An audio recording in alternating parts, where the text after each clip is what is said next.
أعوذ بالله من الشيطان الرجيم بسم الله الرحمن الرحيم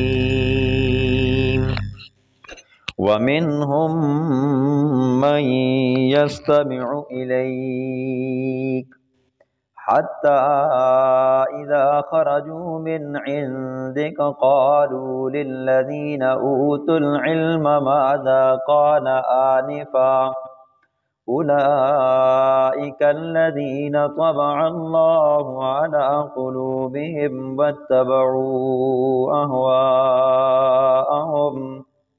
والذين اهتدوا زادهم هدى وآتاهم تقواهم صدق الله العظيم۔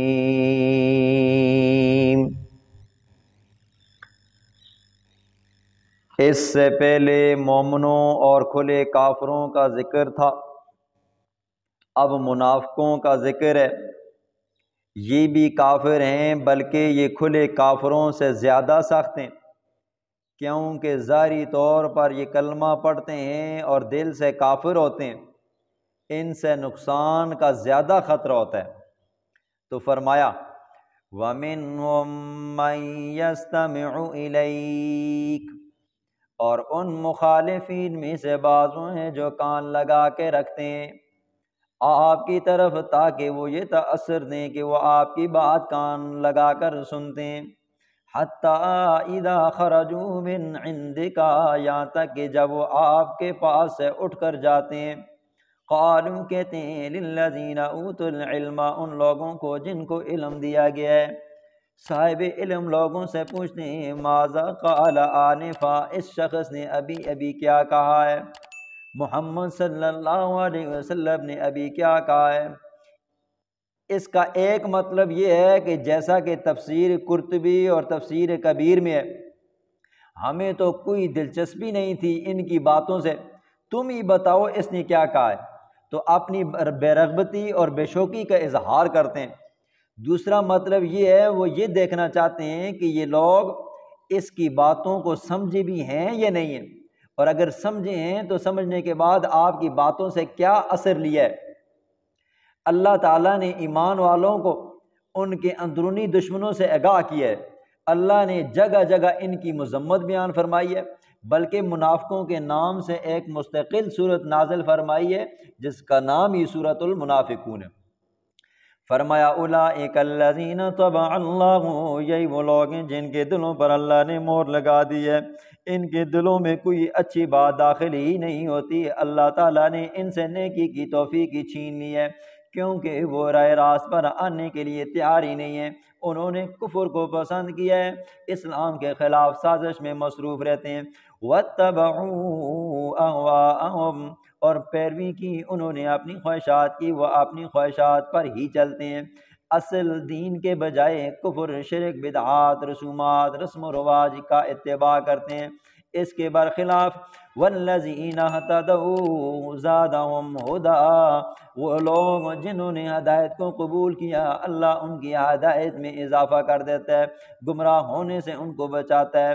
وآتاہم تقواہم، اللہ تعالیٰ ان کو تقوی عطا فرماتا ہے، وہ کفر، شرک اور بڑے گناہوں سے بچتے ہیں، معمولی گناہوں کے بھی قریب نہیں جاتے، وہ دنیا کی علائشوں سے بچ کر نکل جاتے ہیں، ان کو کفر، شرک، بدعات اور گناہوں سے نفرت پیدا ہو جاتی ہے، وہ رسم و رواج کے قریب بھی نہیں جاتے، یہ لوگ ہدایت یافتہ ہیں۔ جو لوگ گمراہ ہیں، قرآنی پروگرام کا انکار کرتے ہیں، ان کے متعلق اللہ تعالیٰ فرماتے ہیں فَهَلْ يَنظُرُونَ، پس نہیں وہ انتظار کرتے ہیں الا الساعۃ، مگر قیامت کا، ان تأتیہم بغتہ، ان کے پاس اچانک آ جائے۔ مطلب یہ ہے حق واضح ہو جانے کے بعد دلائل کے ساتھ اس کو قبول نہ کرنا، گویا کہ قیامت کا انتظار کرنا ہے تاکہ حق اور باطل کے درمیان عملی فیصلہ ہو جائے۔ تو فرمایا صرف قیامت کا انتظار کر رہے ہیں، ان کے پاس اچانک آ جائیں، اور قیامت اچانک ہی آئے گی۔ حدیث میں آتا ہے ایک آدمی لقمہ سالن کے ساتھ لگا کر اٹھائے گا، منہ میں ڈالنے کے لیے منہ میں ڈال نہیں سکے گا، قیامت آ جائے گی۔ ایک آدمی جانور بیچنے کے لیے منڈی میں جائے گا، بیچے گا، لینے والا پیسے دینے کے لیے ہاتھ بڑھائے گا، بیچنے والا پیسے لینے کے لیے ہاتھ بڑھائے گا، وہ دے نہیں سکے گا، قیامت قائم ہو جائے گی۔ اللہ تعالیٰ فرماتے ہیں فقد جاء اشراطها، پس تحقیق آ چکی ہیں اس کی نشانیاں۔ قیامت کی سب سے بڑی نشانی حضور صلی اللہ علیہ وسلم کا آنا ہے۔ حضور کا دنیا میں تشریف لانا یہ سب سے بڑی نشانی ہے۔ آپ کے تشریف لانے کے بعد تخلیق کائنات کا مقصد پورا ہو چکا، اب قیامت ہی باقی ہے۔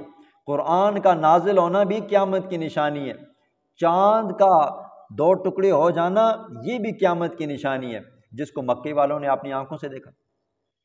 اللہ تعالیٰ فرماتے ہیں اقتربت الساعۃ وانشق القمر، قیامت قریب آ گئی ہے، چاند پھٹ گیا ہے۔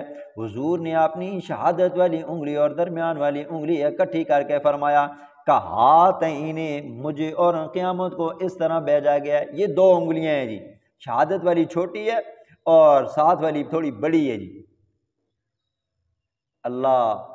اللہ کا پاک پیغمبر یہ کہنا چاہتا ہے کہ میں تھوڑا جلدی آ چکا ہوں، قیامت تھوڑی کیا ہوگی جی، دیر سے آئے گی لیکن آئے گی ساتھ جی۔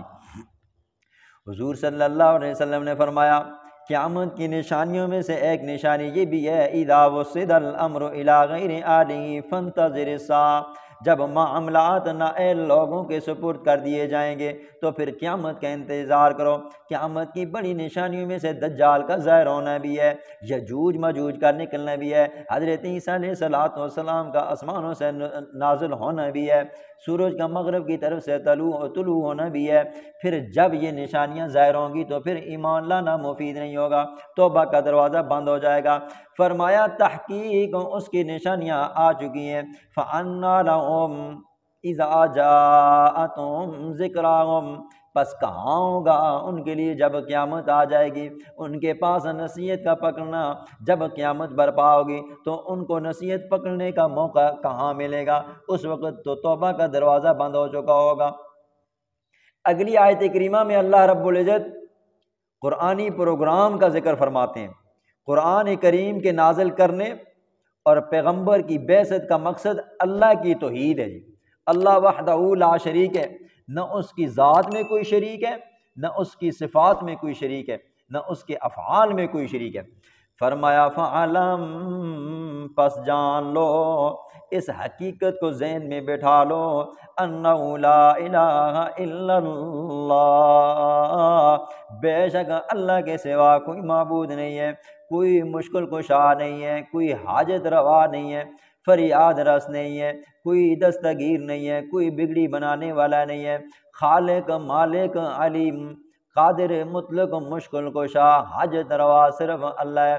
آگے فرمایا واستغفر لذنبک، بخشش طلب کریں اپنی لغزشوں کی، وللمؤمنین والمؤمنات، اور مومن مردوں اور مومن عورتوں کے لیے بھی بخشش کا سوال کریں۔ انبیاء تمام صغیرہ کبیرہ گناہوں سے پاک ہوتے ہیں، یہاں ذم سے مراد لغزش ہے، چونکہ انبیاء کا مرتبہ اور مقام بہت بلند ہوتا ہے، اس لیے ان کی معمولی لغزش بھی اللہ تعالیٰ کو بہت زیادہ لگتی ہے۔ حضور صلی اللہ علیہ وسلم کا فرمان ہے میں دن میں 100 مرتبہ استغفار کرتا ہوں، ساتھ ساتھ آپ صلی اللہ علیہ وسلم امت کے لیے بھی استغفار کرتے تھے۔ فرمایا واللہ یعلم متقلبکم ومثواکم، اور اللہ تعالیٰ جانتا ہے تمہارے پلٹنے کی جگہ کو، تمہارے ٹھکانے کو۔ متقلبکم اور مثواکم سے کیا مراد ہے؟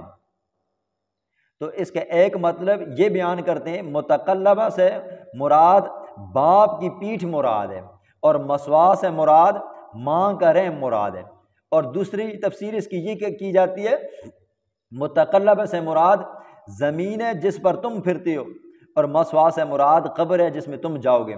اللہ رب العزت آخرت کی تیاری کی توفیق عطا فرمائے، کفر اور شرک، بدعات اور رسومات سے حفاظت فرمائے، آمین۔